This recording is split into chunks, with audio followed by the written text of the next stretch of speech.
Olá, seja bem-vindo ao Xamãs Connect, Congresso Internacional de Xamanismo na Internet. Agora você assistirá a palestra Simbolismos da Roda de Medicina com Rogério Favila, holoterapeuta, professor e membro fundador do Núcleo de Estudos Transdisciplinares Scientia Una e do projeto transcultural Scientia Una Etnomúsica.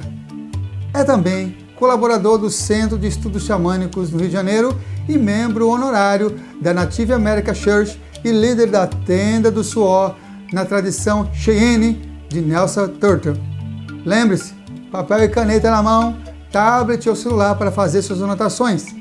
Aproveite também e se inscreva em nosso canal, curta e compartilhe o link deste vídeo com seus amigos. Esta é uma das formas de você apoiar positivamente este projeto. Fique agora com a fala inspiradora de Rogério Favila. Que as melhores energias cheguem até você. Xamãs Connect, primeiro congresso internacional de xamanismo na internet. Arrou, Metacuye Oyassim, por todas as nossas relações.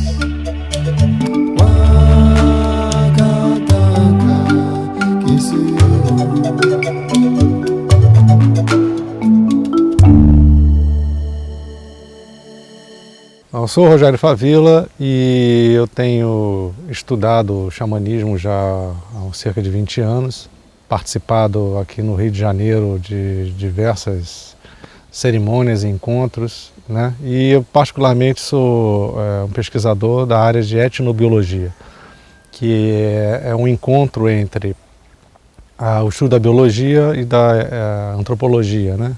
Digamos, a disciplina de interface entre dois territórios, né, para se dizer, distintos, mas que se complementam no estudo de como as sociedades, como as culturas se relacionam com o mundo natural, como eles utilizam os recursos, como os classificam e como eles integram dentro da sua religião, mitologia, a dinâmica da natureza, dos animais, das plantas e do uso também desses recursos dentro de sua medicina e de sua economia, por dizer assim.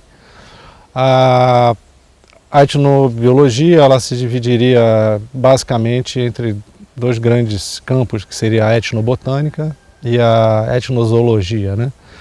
E dentro desse estudo nós encontramos uma diversidade muito grande de classificações, de leituras desses povos em relação à natureza. E essa relação entre cultura e natureza sempre traz essa tensão dialética, né, do espaço humano e do espaço natural. E esse conflito básico entre as pressões e dependências que nós temos no mundo natural são traduzidas de diversas formas pelas culturas, né, envolvidas. Um dos campos que a antropologia trouxe, desde mais ou menos a metade do século XIX para cá, foi a distinção e o estudo das culturas ditas xamânicas, né? O xamanismo, então, ele apresenta como termo, né, como terminologia, a sua origem como uma categoria antropológica e não como uma religião teologicamente construído, como o cristianismo, o judaísmo, o islamismo, o budismo, o shintoísmo, o taoísmo, que você vai encontrar as referências em textos sagrados, em leituras arcaicas, né, que são passadas de geração em geração através de cerimônias e discursos e orações e tradições culturais que vieram a influenciar a construção de civilizações como a nossa civilização. As culturas ditas xamânicas, elas trazem como principal característica a relação que se dá entre o mundo visível e o mundo invisível. Nós chamaríamos aqui de mundo espiritual, né? Aquele mundo onde vivem os entes que participam da existência do universo, da natureza, da manutenção das forças naturais, os âmbitos onde nós vamos encontrar aqueles que deixaram esta terra, né? na forma de espírito para habitarem um outro mundo, né? E essa relação é particularmente presente em quase todas as religiões conhecidas.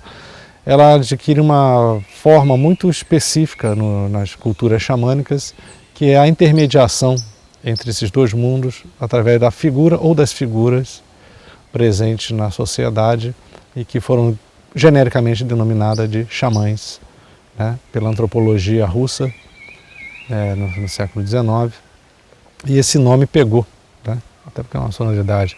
O nome de origem da tribo Tunguzes, né, da Sibéria, que denominam esses intermediários de saman ou xamã, na forma russa, e que acabou dando origem a uma característica de outros povos espalhados pelo mundo inteiro, e que essa figura central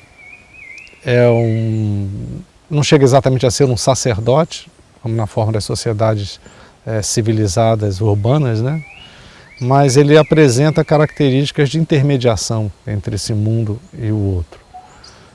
Uma das características que o distingue de outras tradições religiosas, como por exemplo até as tradições mais anímicas, como o candomblé afro-brasileiro, ou das religiões dos orixás africanos, é que o xamã rara ou dificilmente incorpora o espírito, né? como as tradições que nós chamaríamos de mediúnicas. O xamã geralmente ele vai até o mundo espiritual, ele entra no mundo espiritual. Então ele vai buscar alguma coisa, ele parte para uma jornada dentro desses reinos, desses territórios espirituais, e ele retorna com respostas, ou ele retorna com a medicina, ou ele retorna mesmo com objetos espirituais, com orientações. Ele entra, ele adentra, ele sai e adentra o território, onde ele vai buscar as respostas ou as atitudes e as coisas necessárias para realizar o seu trabalho para com a comunidade.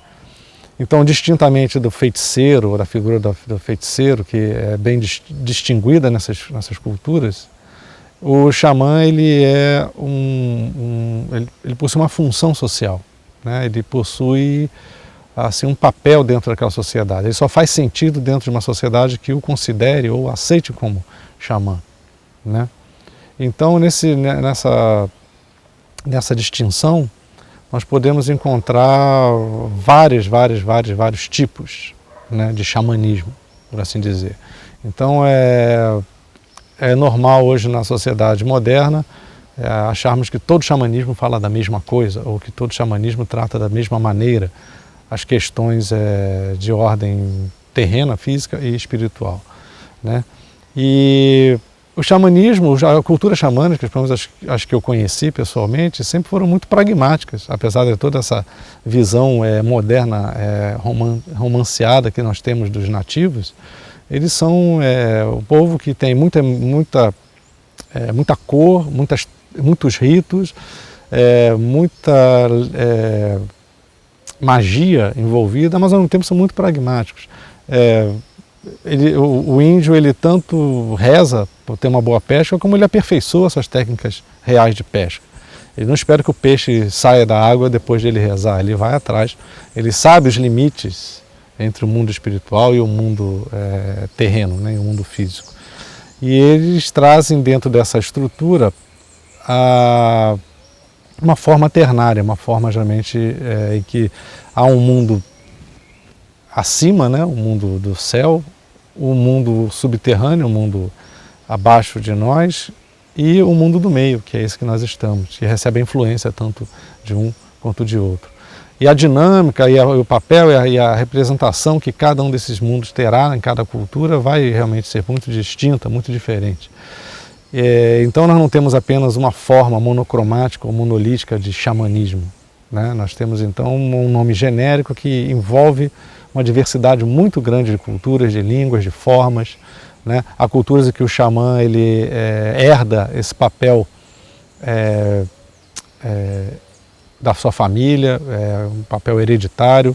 Em outros o xamã se forma por circunstâncias que são interpretadas e aceitas pela comunidade. Existem muitas formas, existem sociedades em que o xamã quase não tem importância alguma. Existem algumas tribos aqui da Amazônia que praticamente todo homem adulto é um pouco xamã também. Então isso varia bastante, né? Essa ideia monocromática ela não cabe realmente na realidade dos povos que têm esse tipo de relação com o mundo espiritual, né? Eu particularmente tenho uma relação antiga e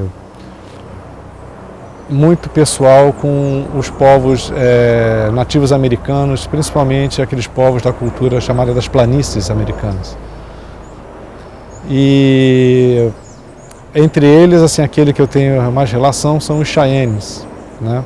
Por conta do meu contato com o líder tribal Nelson Turtle, desde 1997, que nesse contato ele acabou adotando um grupo de brasileiros sob sua égide, né? Como uma espécie de pai espiritual, um guia dentro desse caminho, dessa jornada. E com ele eu aprendi na prática, um contato direto, como funciona o papel de um xamã dentro de uma sociedade tribal, né? E principalmente as adaptações que foram feitas depois das mudanças radicais que eles sofreram a partir do século XIX para cá, e nessa transição de um mundo que mudou radicalmente, totalmente, com a chegada da civilização europeia e a destruição praticamente do seu modo de vida tradicional e a maneira com que eles tiveram que se adaptar, transformar e reintegrar a sua cosmologia dentro do mundo moderno. E esse conflito, ele trouxe releituras que hoje são a base desse xamanismo moderno, né? No novo xamanismo, né? A dança do búfalo não tem mais o mesmo sentido que tinha no tempo do chamado tempos antigos, né? Que era para trazer o búfalo para a caça, para nutrir e para suprir as necessidades reais, concretas de sobrevivência dessas tribos. Hoje a dança do búfalo ela é um rito simbólico, saudosista e que foi reinterpretada como sendo uma reencenação de esperança do retorno a uma vida conforme ela já foi, né? Então, a presença do cavalo também, por exemplo, antes da chegada dos espanhóis não havia cavalos na tradição das planícies. Então, quando o cavalo chega e se torna um elemento fundamental para essas tribos de sobrevivência, de caça, imediatamente ele entra na mitologia.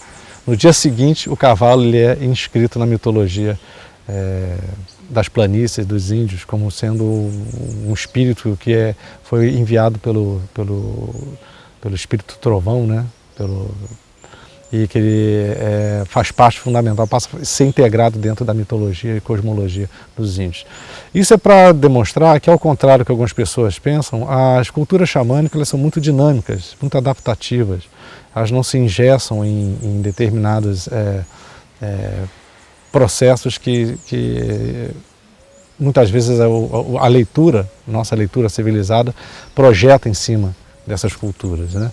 Eles se adaptam, eles se movimentam, ao mesmo tempo que mantêm um núcleo de sua tradição que é praticamente inalterado. E nesse núcleo nós podemos destacar, particularmente o tema da minha palestra,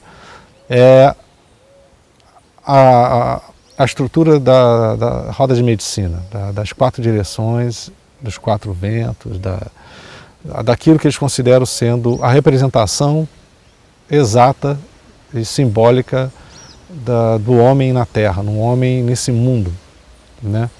E que é uma expressão, obviamente, de toda uma realidade maior, transcendente, que traz em si a dinâmica do mundo como ele funciona e como a gente tem que se ajustar a essa dinâmica e não tentar transformar o mundo o tempo todo em outra coisa que ele não é, que é uma leitura realmente mais tradicionalista, eles tendem a ser não muito afeitos a transformações feitas à revelia, de compreender as consequências dessas transformações, mas também observam na natureza os ciclos de nascimento, crescimento e morte que são uma marca registrada desse mundo, né? Então, obviamente, essas tradições elas têm como ponto de partida a relação com a morte, a relação com a nossa estada temporária aqui nesse plano de existência. E a continuidade dessa existência, individualizada ou não, isso varia com as tradições, em outro plano, num plano que não é tangível, não é existente, mas onde o espírito ele permanece individualizado, ainda com outro tipo de ação, com outro tipo de experiência existencial. Obviamente isso, como eu já disse, varia de tradição para tradição, as leituras são muito diversificadas, mas a estrutura da roda de medicina ela é presente já em imagens pictográficas mais antigas encontradas no Wisconsin, nos Estados Unidos. Você já encontra nas rochas marcas da roda de medicina que vem do Neolítico, né, desde a chegada dos homens, do ser humano às Américas. E você percebe que ao longo do planeta inteiro a percepção dessa divisão de 4 direções com um centro onde está a figura, né, do ser humano, ou do espírito criador, ou do centro do universo. E esses ciclos dentro de ciclos se relacionam de uma maneira harmônica, né, equilibrando o movimento dialético entre a luz e a escuridão, entre a vida e a morte, entre o alto e o baixo, entre o indivíduo e o coletivo. E assim nós vamos percebendo que essa estrutura, ainda que a leitura simbólica se modifique, ela é presente em toda a tradição nativo-americana, né? Do norte e do sul você encontra com maior ou menor ênfase a presença das 4 direções. Basta lembrar que o império dito Inca, dos Quechua, chamados também de Incas, parte da ideia de um centro na cidade de Cusco, que na língua deles representa o umbigo, o centro, o axis mundi daquela cultura, e eles partem para uma conquista para as 4 direções a partir daquele centro irradiador daquela civilização.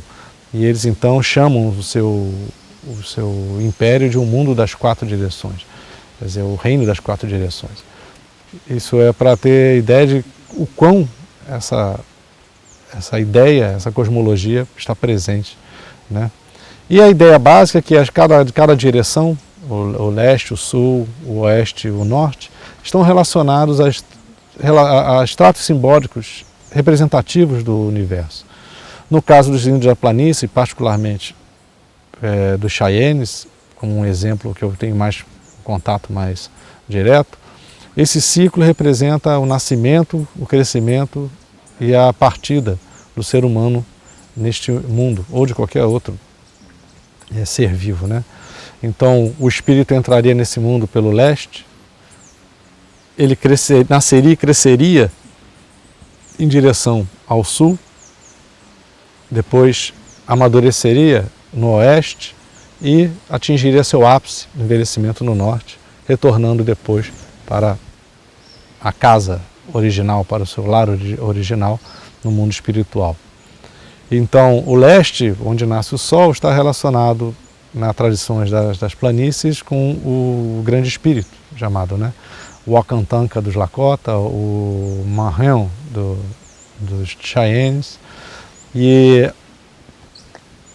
no caso dos Cheyennes, as suas cerimônias são voltadas para o leste. No caso dos Lakota, elas são voltadas para o oeste. Essas pequenas variações não alteram substancialmente a estrutura dessa cosmologia, mas dão ideia da diversidade das formas de leitura que esses povos têm em relação a essas tradições.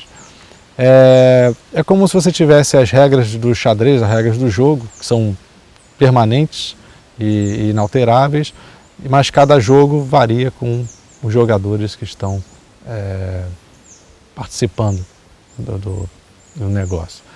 E todas as cerimônias desses povos são baseadas, são derivadas e são relacionadas com essa cosmologia da roda da medicina, né? As cabanas, os ritos, as cerimônias, elas são orientadas a partir das direções sagradas, elas se relacionam com os seres, os guardiões que estão relacionados a esses portais, né, de entrada e saída do mundo espiritual, e cada uma tem uma série de entes e leituras que realmente são muito extensas para a gente expor aqui nesse período limitado da palestra. Mas só para dar uma ideia a vocês, por exemplo, nós temos uma certa constância, a presença da águia como sendo o símbolo, referência do leste, e é o animal que está relacionado ao grande espírito, devido à sua capacidade de voar muito alto e ter uma visão acuradíssima, a capacidade de ver a situação de cima, com certo distanciamento e com amplitude, com grande acuidade, a força e a determinação e a bravura dessas aves estão relacionadas também a esse símbolo do grande espírito. Então a águia, ela particularmente seria um animal que pertence diretamente ao grande espírito. E ela é uma enviada. Por isso que as penas de águia são o símbolo máximo, o símbolo e o artefato mais sagrado desses povos, que representa diretamente uma lembrança, uma relação com o grande espírito, né? Então elas são utilizadas em bênçãos, em orações, em diversas circunstâncias.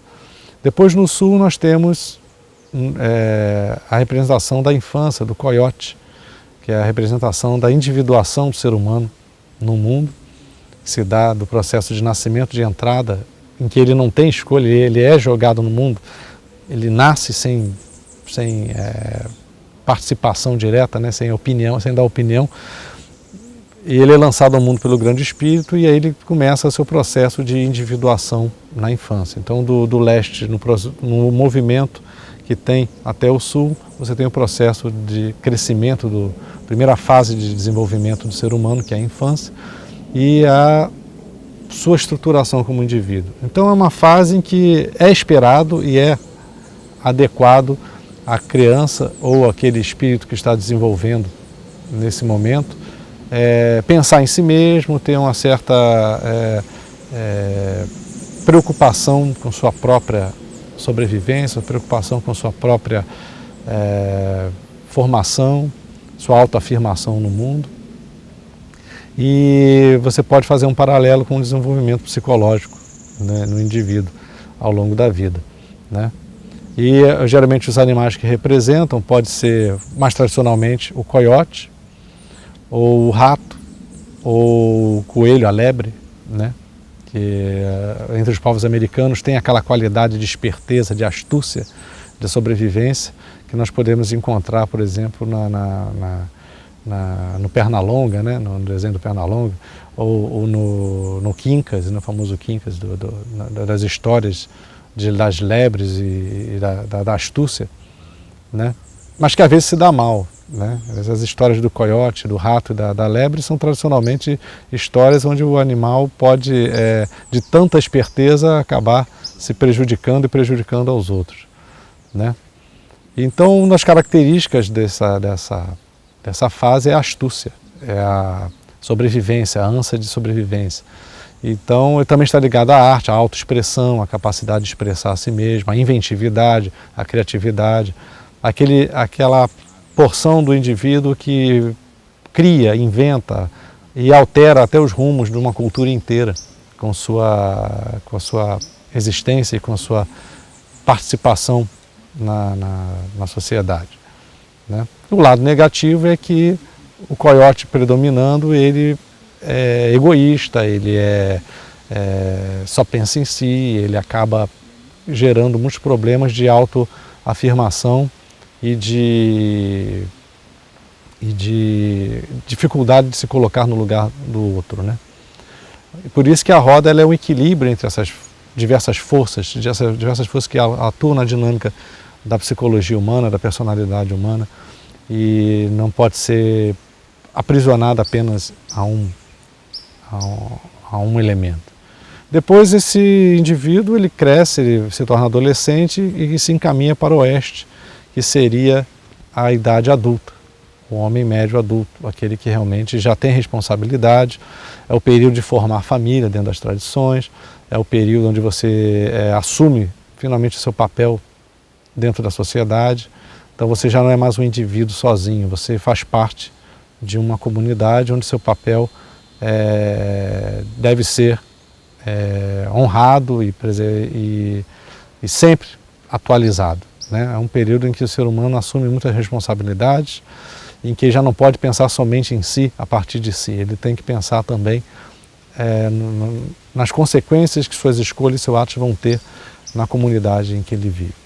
Então é um período de transição entre o sul e o oeste, é um período de maior seriedade, maior introspecção, é um período onde aquela fase infantil ela tem que ser absorvida e não ser mais predominante. Não significa que o homem adulto perca o seu humor, a sua capacidade ou a sua necessidade também de constante afirmação do seu status dentro do mundo, mas ele secundariza isso não é mais prioritário, isso não é mais a prioridade. Isso tem que ser absorvido e transcendido por um elemento de coparticipação e responsabilidade dentro daquela comunidade em que ele vive. Nós temos então a representação no oeste, geralmente ligado ao urso, ou mais exatamente à ursa, a she-bear, né, a fêmea, por causa da ocasionalidade dela entrar dentro das tocas para hibernar, e geralmente ela entra grávida e sai posteriormente na primavera já com os filhotes nascidos dentro da caverna, dando essa característica de entrar uma, sai vários.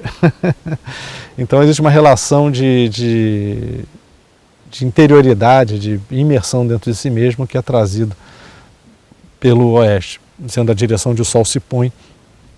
Então simbolicamente é a região da introspecção, né?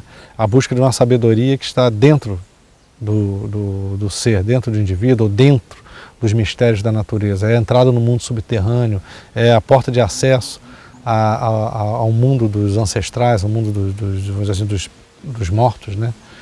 É a porta de entrada por onde você tem, em outras tradições na América do Sul, o jaguar como sendo o guardião desta entrada, né? Você, para entrar ali, você tem que primeiro passar pelo guardião. Você não pode simplesmente sair entrando num mundo onde você ainda não é partícipe. Então existem ritos e formas próprias de explorar esse portal do oeste, que, volto a dizer, varia de tradição para tradição. É também um portal onde você pode encontrar, com variações, a presença da serpente, né? Em que outras tradições também pode estar no sul, né? Com um simbolismo distinto da serpente guardiã do oeste, né? Depois vem, obviamente, o envelhecimento, o amadurecimento dentro da tradição, que é o norte, né? Geralmente representado pelo búfalo, né?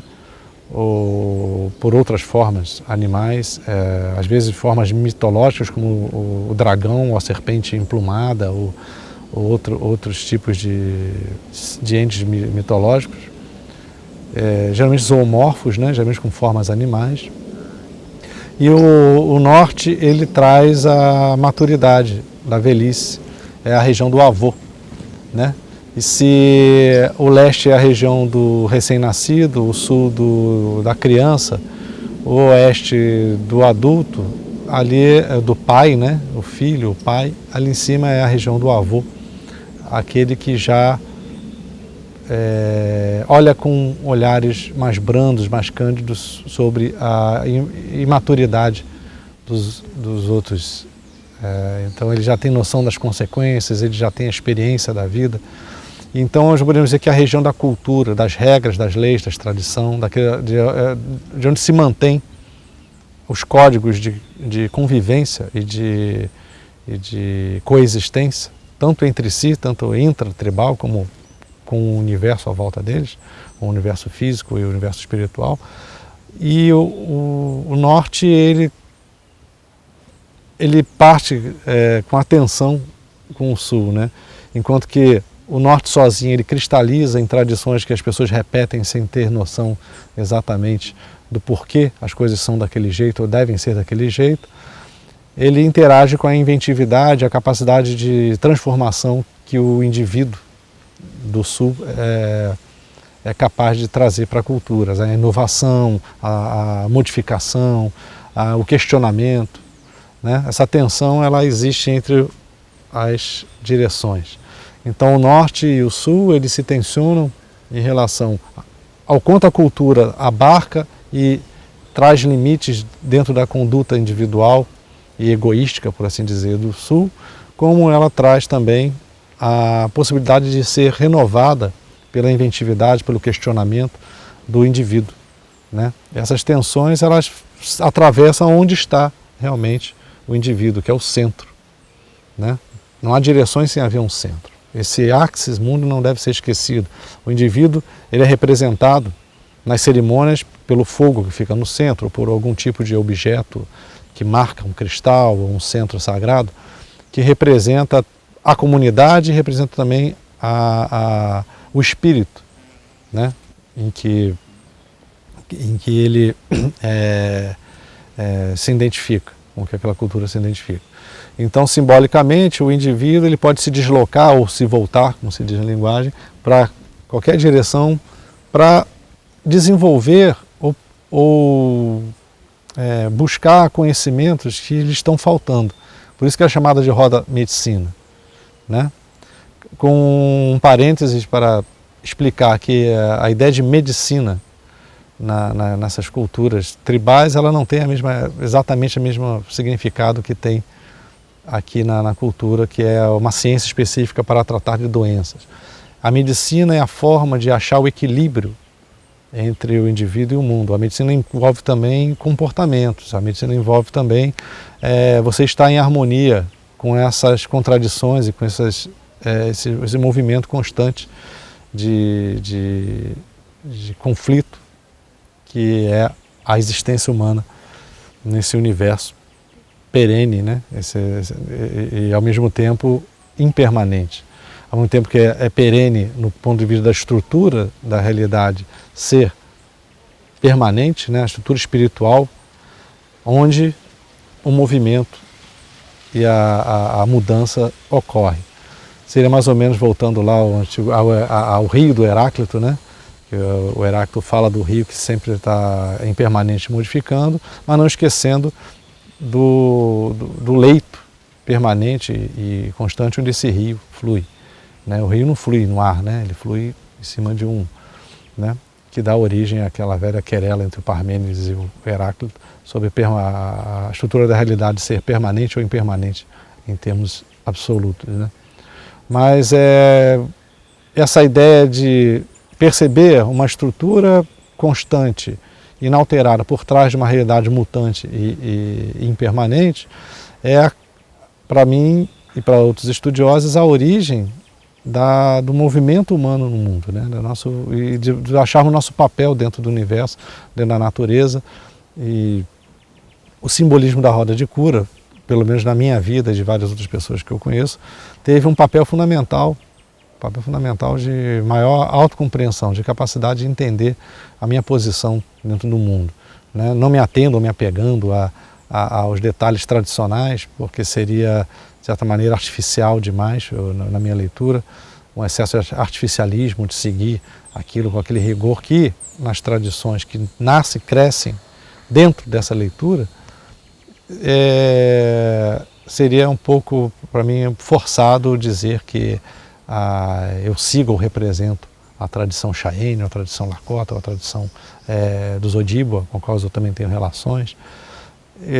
Mas eu, em termos estruturais, em termos de processo de transformação da minha própria vida ao longo do tempo, em relação com o mundo, esse simbolismo da Roda da Cura foi fundamental. E a compreensão desse movimento constante, né, entre essas forças que conduzem a vida humana e a vida nesse planeta, elas podem estar representadas de maneira tão adequada, né, nessa leitura. Então ela em si ela não traz a ideia se é monoteísta, politeísta ou whatever. Ela é aplicada dentro de uma leitura de existência imediata, de reconhecimento imediato dessa tensão entre um universo transcendente pós-mundo e um universo aqui presente, onde a gente tem que lidar imediatamente com as modificações, as mudanças, as carências, né? E essa modificação ela faz com que nós possamos nos integrar melhor na cultura que nós vivemos, na sociedade que nós vivemos, ou de reformar essa cultura a partir de uma modificação interna, pessoal, né? E o reconhecimento dos nossos limites também, dentro da nossa atuação neste universo. Isso para mim, o maior aprendizado dentro desta cosmologia, né? dessa leitura da roda de medicina. Então, no final das contas, nós temos, para resumir, o leste, onde está o conhecimento divino, o conhecimento da transcendência, de onde vem aquela qualidade que é única e exclusiva do ente criador, que é dar existência às coisas. Então, essa qualidade única que nos faz existir, né, a nossa revelia, né, se por assim dizer, e o desenvolvimento, as regras, as estruturas, regras que estão além do visível, que conduzem o desenvolvimento de todas as coisas e a interação e a relação entre todas as coisas que existem, todos os tipos de seres, todos os tipos de criaturas, que para as culturas xamânicas são dotadas de espírito, de alguma forma de consciência, de alguma forma de relação, de conexão com esse mundo pré-material, né, com esse mundo transcendental que está aí presente. Então as rochas, as montanhas, as árvores, os rios, têm alguma forma de consciência presente dentro dessas tradições. E elas podem ser conectadas, podem ser seduzidas, podem ser convencidas a ajudar, isso vai variar através de ritos, de preces, de diversas formas de conexão que podem fazer com que a gente perceba que não estamos sozinhos nesse universo, né? Bom, acho que por hora acho que é o que eu tenho a dizer a respeito desse assunto. E espero que vocês tenham apreciado essa pequena exposição, né? E tudo de bom para vocês. Arro! Gostou da palestra? Se você chegou até aqui, provavelmente sim. Sou Samuel Souza de Paula, idealizador do Xamãs Connect, Congresso Internacional de Xamanismo na Internet, e autor do livro Práticas Bioxamânicas, Despertar das Capacidades Interiores. E é uma alegria saber que está prestigiando este evento, onde grandes condutores xamânicos compartilham as melhores práticas para o reconhecimento do seu poder pessoal, manter melhores relacionamentos, desenvolver sua espiritualidade e ampliar sua consciência com dicas, jornadas, segredos e um conteúdo imperdível. Deseja apoiar e se beneficiar ainda mais com esse projeto? Acesse ao site xamansconnect.com.br e informe-se que as melhores energias cheguem até você. Arro, Mantaku Yoyasi, por todas as nossas relações.